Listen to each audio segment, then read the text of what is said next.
Hello दोस्तों मैं आप सभी का अपने YouTube channel law with twins में एक बार फिर से स्वागत करता हूं। और आज की इस वीडियो में हम इंटरनेशनल लॉ के सोर्सेज के वाली वीडियो को आगे बढ़ाएंगे और डिस्कस करेंगे सबसे पहला सोर्स जिसका नाम है इंटरनेशनल कस्टम। तो बच्चों आइए बिना टाइम वेस्ट किए आज की वीडियो शुरू करते हैं।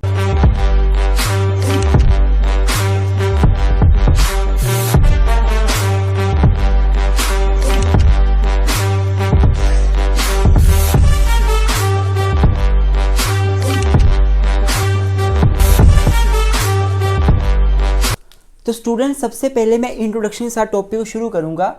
इंट्रोडक्शन में आप लिख सकते हो कि हम सभी को पता है कि जो आर्टिकल 38 है statute of international court of justice का, वो बोलता है कि बेसिकली 4 प्रकार के सोर्सेज हैं इंटरनेशनल लॉ के: international custom, international convention, general principles of law recognised by civilised state and judicial work and juristic work, judicial decision and juristic work. तो उन सभी में जो इंटरनेशनल कस्टम है बच्चों, it is a very old source.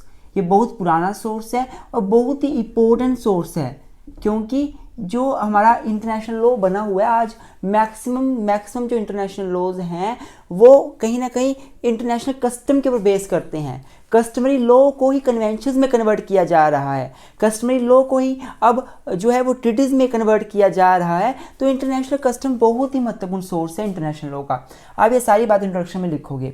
अगर मैं meaning की बात करूं कि इंटरनेशनल कस्टम का मीनिंग क्या है बच्चों, तो कस्टम मीन्स सम प्रैक्टिसेस, कुछ ऐसी practices which we are following since long period of time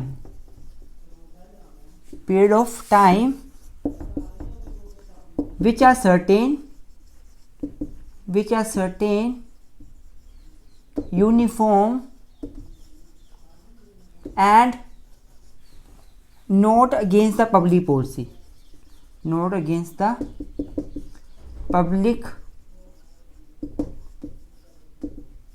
क्या बोला मैंने आपको कि कस्टम का मतलब सिंपल सा होता है कुछ ऐसी प्रैक्टिसेस जो हम लंबे टाइम से फॉलो कर रहे हैं, जो हम सदियों से फॉलो कर रहे हैं, जो सोसाइटी के अगेंस्ट नहीं है, किसी पब्लिक पॉलिसी के अगेंस्ट नहीं है, जो बहुत सारे स्टेट एक साथ उनको फॉलो कर रहे हैं, इसी को ही इंटरनेशनल कस्टम बोला जाता है। तो बच्चों इंटरनेशनल कस्टम हर कोई चीज़ नहीं बनती। इंटरनेशनल कस्टम का मतलब सिंपल सा होता है कि ऐसी प्रैक्टिसेस जिसको लंबे टाइम से कंट्रीज फॉलो कर रही हैं, लगातार फॉलो कर रही हैं अपने रिलेशंस को रेगुलेट करने के लिए। अब बच्चों हमें ये बात पता चल गई इंटरनेशनल कस्टम के मीनिंग में कि इंटरनेशनल कस्टम होता क्या है। अब एक टर्म यूसेज है, यूसेज, इसको इंटरनेशनल कस्टम के साथ मिक्स किया जाता है, but usage and custom both are different even though they are used as complementary supplementary of each other, पर बोथ आर यूज्ड। हमारे एक प्रोफेसर थे जे स्टार्क, जो स्टार्क थे वो क्या बोलते थे कि usage is the twilight stage of custom. Usage is the, let me check मैं सही बोल रहा हूँ, usage is the initial stage of custom. It is the initial,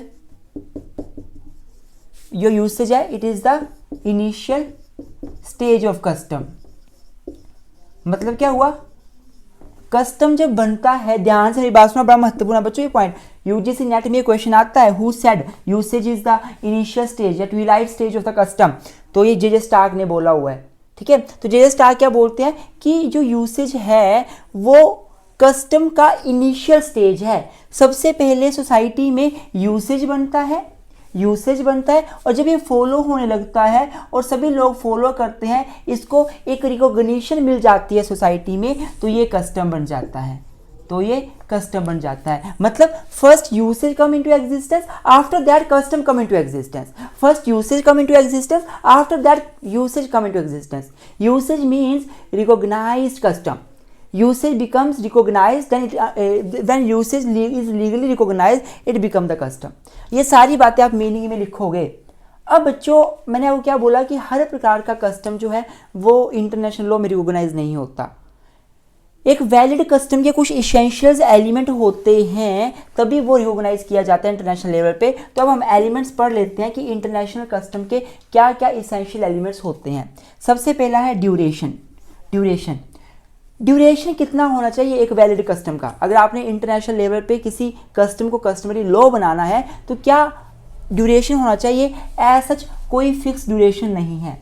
ये माना जाता है कि custom must be old, must be followed since ancient time, must be as old as society, काफ़ी लंबा होना चाहिए, ओल्ड होना चाहिए तो वैलिड है। लेकिन अभी कुछ कस्टम्स ऐसे हैं जो रिसेंटली डेवलप हुए हैं, 1945 के अराउंड डेवलप हुए हैं और वो कस्टमरी लॉ बन गए हैं। मतलब ड्यूरेशन वैसे तो लॉन्ग टाइम का होना चाहिए, सही है, पर इंटरनेशनल कस्टम की अगर बात करें तो कुछ कस्टम रिसेंटली भी डेवलप हुए हैं जो अभी रिसेंटली ओरिजिन हुए थे। फॉर एग्जाम्पल जो एयर स्पेस का कस्टम है, या फॉर एग्जाम्पल जो कॉन्टिनेंटल शेल्फ, जो लॉ ऑफ सी में हमने पढ़ा था। बच्चों मैं बता दूं कि हमारा ये लेक्चर तो चलो ठीक है आप देख रहे हैं, लेकिन ये लेक्चर मैं आपको मतलब अगर आपको पूरा का पूरा लेक्चर चाहिए इंटरनेशनल लॉ का, अगर आपको लॉन्ग लेक्चर चाहिए अबाउट कोई जिसमें पूरा कवर अच्छे से डिटेल में किया हुआ है तो भी आप हमें व्हाट्सएप पे मैसेज कर सकते हैं। अगर आपको शॉर्ट लेक्चर चाहिए 5-6 घंटे का, 3-4 घंटे का, तो उसके लिए सारा जिसमें सिलेबस कवर होगा आप उसके लिए हमें व्हाट्सएप कर सकते हैं। पेड है पर कोर्स बिल्कुल जेन्युइन है, एक बार आप पढ़ेंगे तो आपको मज़ा आएगा पढ़ते हुए। व्हाट्सएप नंबर है 9816492276।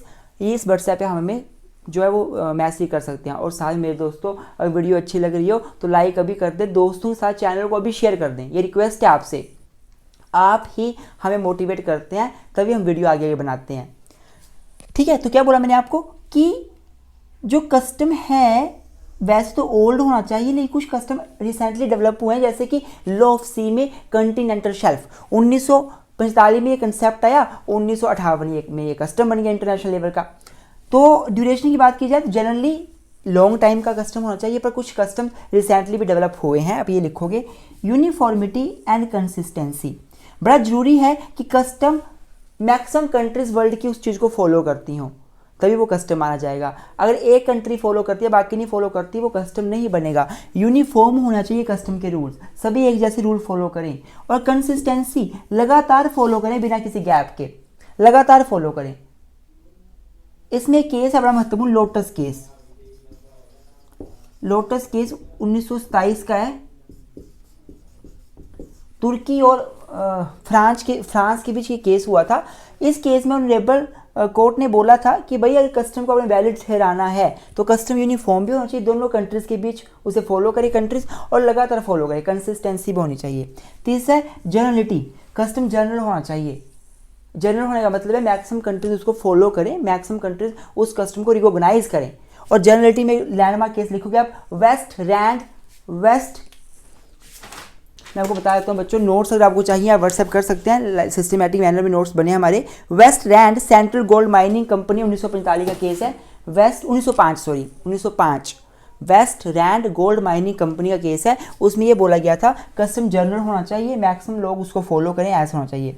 Certain and precise, custom certain हो, प्रिसाइज हो, एक्यूरेट हो, एग्जैक्ट हो, कोई धुंधलापन एम्बिग्यूटीज कस्टम में नहीं होनी चाहिए तभी कस्टम वैलिड होगा। रीजनेबल, कस्टम रीजनेबल होना चाहिए, अनरीजनेबल नहीं होना चाहिए। ऐसा कस्टम हो कि जिसे लोग फॉलो करें रीजनेबली, वो सोसाइटी में रीजनेबल हो, और ऐसा ना हो कि लॉ के अगेंस्ट जा रहा है। Custom should not be against the public policy, और कस्टम बच्चों किसी प्रकार से पब्लिक पॉलिसी से अगेंस्ट नहीं होना चाहिए। तो हमें आई होप आपको ये समझ आ रहा होगा जो हमने भी पढ़ा। This is about the international custom की जो इसेंशियल एलिमेंट है। अब बच्चों कस्टम दो प्रकार का हो सकता है, ध्यान से सुनना आपने मेरी बात। कस्टम जो है वो दो प्रकार का हो सकता है, एक जनरल कस्टम की मैं बात करूं तो कस्टम दो प्रकार का हो सकता है। मैं टाइप्स ऑफ कस्टम बताने लगा हूं, एक जनरल कस्टम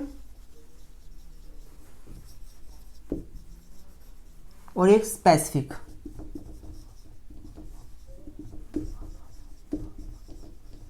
दो प्रकार कस्टम हो सकता है, एक जनरल कस्टम और स्पेसिफिक, और आप इसको पर्टिकुलर भी बोल सकते हो, इसको आप पर्टिकुलर भी बोल सकते हो, पर्टिकुलर कस्टम। भाई जनरल कस्टम क्या है, नाम ही बता रहा है, एक ऐसा कस्टम जो generally maximum countries of world follow करती हैं। एक ऐसा custom which is followed by the maximum और all countries of world, it is called general custom which is generally followed by everyone, every country. और अगर बात की जाती है स्पेसिफिक कस्टम की, तो स्पेसिफिक कस्टम एक ऐसा कस्टम होता है जो एक पर्टिकुलर टू नेशंस फॉलो करते हैं। 2 नेशंस फॉलो करते हैं, बहुत सारी कंट्रीज फॉलो नहीं करती, पर 2 नेशन उस कस्टम को आपस में इंटरकोर्स में फॉलो सिंस लॉन्ग टाइम करते आ रहे हैं, तो वो कस्टमरी लोन के ऊपर एप्लीकेबल हो जाएगा अगर कोई डिस्प्यूट पैदा होता है। तो बच्चों आई होप आपको आज की वीडियो भी अच्छी लगी होगी। आज की वीडियो में इतना ही। अब अगली बार जब मिलेंगे तो डिस्कस करेंगे इंटरनेशनल कन्वेंशन।